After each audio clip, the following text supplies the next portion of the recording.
दो पार्ट्स में डिवाइड कर सकते हैं, इनर प्लैनेट्स और आउटर प्लैनेट्स को। तो जो इनर प्लैनेट का जो फर्स्ट प्लैनेट आता है वो है मर्क्यूरी।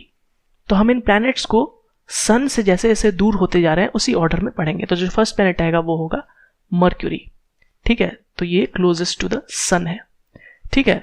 और क्योंकि ये क्लोजेस्ट टू द सन है इसलिए इसका फास्टेस्ट रिवोल्यूशन टाइम है, ठीक है। सबसे कम टाइम लेता है एक रिवोल्यूशन कंप्लीट करने में सन के अराउंड, ठीक है।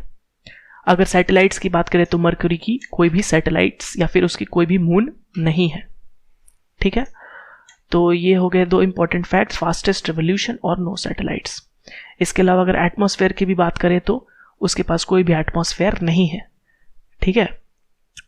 तो इससे एटमॉस्फेयर नहीं होने से अफेक्ट क्या पड़ता है, तो डे और नाइट टेम्परेचर में काफी डिफरेंस आ जाता है, ठीक है। एटमॉस्फेयर हीट को एब्जॉर्ब करके रखता है, इसीलिए जो नाइट टेम्परेचर है वो भी मेंटेन करके रखता है। लेकिन अगर एटमॉस्फेयर नहीं हो तो डे और नाइट टेम्परेचर यानी डायurnal टेम्परेचर में काफी डिफरेंस हो जाता है, ठीक है। तो डायurnal टेम्परेचर मर्क्यूरी का मैक्सिमम है।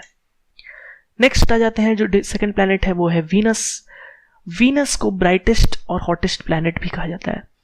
तो वीनस के ऐसा होने का कारण क्या है ये भी हम लोग देख लेते हैं, ठीक है। बस आप याद रखिए कि जो ब्राइटेस्ट प्लैनेट है और जो hottest planet of the solar system वो वीनस है। भले ही मर्क्यूरी सन के सबसे पास है लेकिन हॉटेस्ट प्लैनेट वो वीनस है, ठीक है। तो ब्राइटेस्ट होने के कारण इसे मॉर्निंग या इवनिंग स्टार भी कहा जाता है, ठीक है। और हॉटेस्ट क्यों है, क्योंकि इसमें 90% कार्बन डाइऑक्साइड है एटमॉस्फेयर में, और कार्बन डाइऑक्साइड हम जानते हैं कि एक ग्रीन हाउस गैस है, यानी हीट को एब्सॉर्ब करके रखने वाली गैस। तो इसलिए इसका जो टेम्परेचर है वो मर्क्यूरी से भी ज्यादा है, ठीक है। कार्बन डाइऑक्साइड हीट को एब्सॉर्ब कर लेती है, ठीक है। अगर रिवोल्यूशन की बात करें तो ये सेकंड फास्टेस्ट है, और रोटेशन की बात करें तो ये स्लोएस्ट रोटेशन है, ठीक है। तो जो ये सन के अराउंड स्पिन करता है, तो मैंने वो बताया जैसे जैसे मर्क्यूरी से आप दूर होते जाएंगे तो रिवोल्यूशन टाइम बढ़ता जाएगा, ठीक है। लेकिन रोटेशन टाइम उस पर डिपेंड नहीं करता, रोटेशन टाइम डिफरेंट प्लैनेट का डिफरेंट हो सकता है। तो जो सबसे स्लोएस्ट रोटेशन है वो है वीनस का, ठीक है। एक और खासियत है वीनस की कि ये rotate in the opposite direction, ठीक है। यानी ईस्ट से वेस्ट ये रोटेट करता है। बाकी ऑलमोस्ट सारे जो प्लैनेट है वो वेस्ट टू ईस्ट रोटेट करते हैं, यानी काउंटर क्लॉकवाइज डायरेक्शन में, जबकि ये क्लॉकवाइज डायरेक्शन में रोटेट करता है। अगर सैटेलाइट्स की बात करें तो वीनस की भी कोई सैटेलाइट नहीं है। तो पहले जो मर्क्यूरी और वीनस दो प्लैनेट हैं, इनके कोई भी सैटेलाइट नहीं है। थर्ड अगर प्लैनेट पे है तो वो होता है हमारा अर्थ, ठीक है। अर्थ के बारे में तो हम डिटेल में पढ़ेंगे ही जब हम फिजिकल ज्योग्राफी पढ़ेंगे। तो अभी आप बस ये जान लीजिए कि अर्थ को ब्लू प्लैनेट भी कहा जाता है, क्यों, क्योंकि ऑलमोस्ट 70% वाटर है, ठीक है। तो अगर सैटेलाइट की बात करें तो एक सैटेलाइट है हमारा मून, और अर्थ के बारे में डिटेल में हम बाद में पढ़ेंगे। चलिए नेक्स्ट जो फोर्थ इनर प्लैनेट आता है वो है मार्स, ठीक है। तो मार्स को रेड प्लैनेट भी कहा जाता है, ठीक है। मार्स को रेड प्लैनेट इसलिए कहा जाता है क्योंकि वहाँ का जो सॉइल है वो कंप्लीट रेड है, और ऐसा होने का कारण क्या है, जो वहाँ पे सॉइल में आयरन कंटेंट है वो काफ़ी ज़्यादा है, ठीक है। और वो किस फॉर्म में है, ऑक्साइड ऑफ आयरन के फॉर्म में, ठीक है, फेरस ऑक्साइड के रूप में मौजूद है, इसलिए वो रेड इन कलर है। अगर सैटेलाइट्स की बात करें तो दो सैटेलाइट्स है, एक फोबोस और एक डीमोस, ठीक है। तो मार्स के बारे में आप ये जानिए। एक और क्वेश्चन आता है कि अर्थ का जो ट्विन प्लैनेट है वो कौन है, तो वो वीनस है, मार्स नहीं, याद रखिएगा, वो वीनस है, ठीक है। चलिए अब आते हैं आउटर प्लैनेट्स में। तो आउटर प्लैनेट्स में जो फर्स्ट प्लैनेट आएगा कौन सा होगा, वो होगा जुपिटर, ठीक है। तो हम लोग धीरे धीरे सन से दूर जा रहे हैं, ठीक है। मार्स और जुपिटर के बीच में एस्टेरॉयड बेल्ट मौजूद है जो कि इनर और आउटर प्लैनेट को डिवाइड करता है, ठीक है। तो जुपिटर हम जानते हैं ये सबको कि वो लार्जेस्ट प्लैनेट है ऑफ द सोलर सिस्टम, ठीक है। और जुपिटर के भी काफ़ी रिंग्स मौजूद हैं, ठीक है। अगर रिवोल्यूशन और रोटेशन की बात करें तो रोटेशन में ये फास्टेस्ट रोटेटिंग प्लैनेट है, ठीक है। सबसे बड़ा है भले ही, लेकिन ये सबसे तेज़ी से रोटेट करता है, अराउंड 9 आवर्स के करीब ये लेता है एक दिन कंप्लीट करने में। अब आते हैं सैटर्न पे। तो सैटर्न को भी हम लोग देखते हैं कि जब भी उसका एक डायग्राम बनाते हैं तो उसमें रिंग्स जरूर ड्रॉ करते हैं। तो सैटर्न के पास मैक्सिमम नंबर ऑफ रिंग्स है, ठीक है। रिंग्स बहुत सारे प्लैनेट के पास है, जैसे जुपिटर हो गया, यूरेनस, नेपच्यून, लेकिन सबसे ज़्यादा नंबर ऑफ रिंग्स सैटर्न के हैं। इसके अलावा सबसे ज़्यादा नंबर ऑफ सैटेलाइट्स यानी मून भी सैटर्न के पास भी है, और उन सभी मून्स में सबसे बड़ा जो है उसका नाम है टाइटन, ठीक है। ये नाम आपको याद रखना है, सैटर्न का लार्जेस्ट मून इज टाइटन, ठीक है। तो अगर जुपिटर का पूछे लार्जेस्ट मून तो वो हो जाएगा गैनीमीड, ठीक है, ये नाम आपको याद रखना है, ठीक है, 2 नाम। गैनीमीड जो है वो सबसे बड़ा सैटेलाइट भी है in the whole solar system, ठीक है, ये भी आपको याद रखना है। चलिए अब आते हैं 7th नंबर पर प्लैनेट को, और वो होगा यूरेनस, ठीक है। तो जुपिटर सैटर्न के बाद आता है यूरेनस। अगर यूरेनस की एक फीचर की बात करें तो ये तो सबसे पहले ग्रीनिश नेचर का है due to presence of methane, ठीक है, यहाँ पे मीथेन काफ़ी हाई अमाउंट में प्रेजेंट है, इसलिए प्लैनेट दूर से ग्रीनिश नज़र आता है, ठीक है, आप टेलीस्कोप से देखेंगे तो, ठीक है। और एक और इसका खासियत है कि ये जो रोटेट करता है, इसका एक्सेस ऑफ रोटेशन है वो काफ़ी टिल्टेड है, अर्थ से भी बहुत ज़्यादा टिल्टेड, अर्थ तो 23.5 डिग्री पे है, ये काफ़ी ज़्यादा टिल्टेड है, इसलिए ये ऐसा नज़र आता है कि नॉर्थ से साउथ रोटेट कर रहा है, ठीक है। तो रोटेशन में हमने देखा कि एक यूरेनस है जो उल्टा डायरेक्शन में रोटेट करता है, और एक वीनस है जो उल्टी डायरेक्शन में रोटेट करता है, और एक यूरेनस है जो नॉर्थ से साउथ डायरेक्शन में रोटेट करता है। अगर नेपच्यून की बात करें जो नेक्स्ट प्लैनेट है, तो वो सराउंडेड बाय मीथेन रिंग्स है, ठीक है, जो नेपच्यून के सराउंडेड जो रिंग्स है वो मीथेन के क्रिस्टल से बने हैं, ठीक है, और ये भी ब्लूइश ग्रीनिश कलर के होते हैं, ठीक है।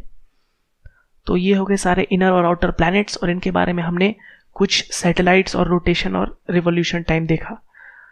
तो अब आते हैं कुछ एक्स्ट्रा फैक्ट्स देख लेते हैं हम लोग, ठीक है, एक जगह पर करके, ताकि आपको याद करने में सुविधा हो, ठीक है। तो सबसे पहले हम लोग देख लेते हैं जो रोटेशन टाइम है, ठीक है। फास्टेस्ट रोटेशन टाइम किसका पढ़ा हमने?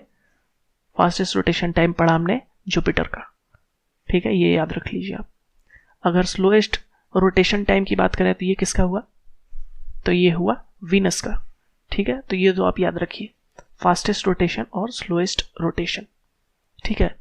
तो ये तो 2 हो गए रोटेशन की बात। अगर रिवोल्यूशन की बात करें तो रिवोल्यूशन तो बिल्कुल ही आसान है याद रखना, जो सबसे पास है सन के वो फास्टेस्ट रिवोल्यूशन होगा, तो यानी मरकरी, उसको एक छोटा सा ऑर्बिट कवर करना है, जबकि जो सबसे दूर है यानी जैसे इस केस में नेपच्यून हो गया तो उसका स्लोएस्ट रिवोल्यूशन होगा, उसको एक बहुत ही बड़ा ऑर्बिट कवर करना है, ठीक है।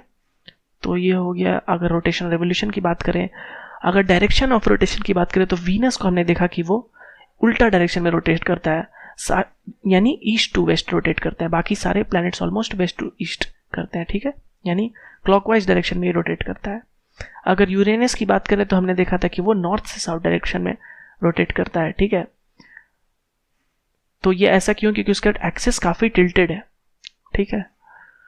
अगर बाकी सारे प्लैनेट्स की बात करें तो बाकी सारे वेस्ट टू ईस्ट यानी अर्थ की तरह रोटेट करते हैं, तो यानी मैक्सिमम प्लैनेट्स पे जो सूरज है वो ईस्ट से ही उगेगा, ठीक है, except for Venus and Uranus पे तो आधे केस में हमेशा दिन ही रहेगी और आधे केस में हमेशा रात ही रहेगी। तो चलिए अगर दूसरे ऑब्जेक्ट्स की बात करें सोलर सिस्टम की, तो हमने अभी तक पढ़ा सन और प्लैनेट के बारे में, अब पढ़ते हैं कुछ सैटेलाइट्स के बारे में।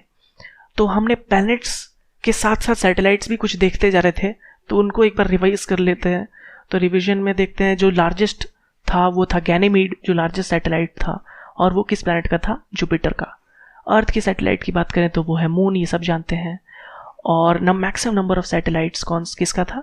वो था सैटर्न का, ठीक है। और सैटर्न का लार्जेस्ट सैटेलाइट कौन सा था? टाइटन। तो ये सारे आपको फैक्ट्स कुछ कुछ याद रखने हैं, ज़्यादा आपको याद नहीं रखना है। इसके अलावा मार्स का भी आप याद रखिएगा, फोबोस और डीमोस, ठीक है। अब हमारे जो मून है यानी हमारे अर्थ के जो सैटेलाइट है उसके बारे में कुछ फैक्ट्स देख लेते हैं, ठीक है, जो क्वेश्चन में काफ़ी बार आते हैं। तो अगर अर्थ की मून की बात करें तो इसका जो एवरेज डिस्टेंस है वो करीब 3,82,000 किलोमीटर है, ठीक है। ये अप्रॉक्सीमेट है, डिफरेंट बुक्स में आपको डिफरेंट मिल सकते हैं, लेकिन अराउंड 380-382 के आसपास ही है, ठीक है। और ये एवरेज डिस्टेंस में क्यों कह रहा हूँ? क्योंकि इसका जो ऑर्बिट है वो एलिप्टिकल ऑर्बिट है, ठीक है। तो कभी कभी मून अर्थ के काफ़ी पास होता है और कभी कभी दूर रहता है। तो जो क्लोजेस्ट पॉइंट है उसे पेरिजी बोलते हैं और जो फार्देस्ट पॉइंट है उसे एपोजी बोलते हैं, ये आपको याद रखना है। तो क्लोजेस्ट पॉइंट करीब 354-356 के आसपास होता है और जो फार्देस्ट पॉइंट होता है वो 4 से 4-5 के करीब होता है, ठीक है। तो आप देख सकते हैं ये एलिप्टिकल ऑर्बिट है ऑर्बिट जो मून का ऑलमोस्ट, और पेरिगी में आप देख सकते हैं क्लोजेस्ट पॉइंट है और एपोजी फार्देस्ट पॉइंट है। तो इस कारण से एक कांस्टेंट डिस्टेंस मेंटेन नहीं करता है मून।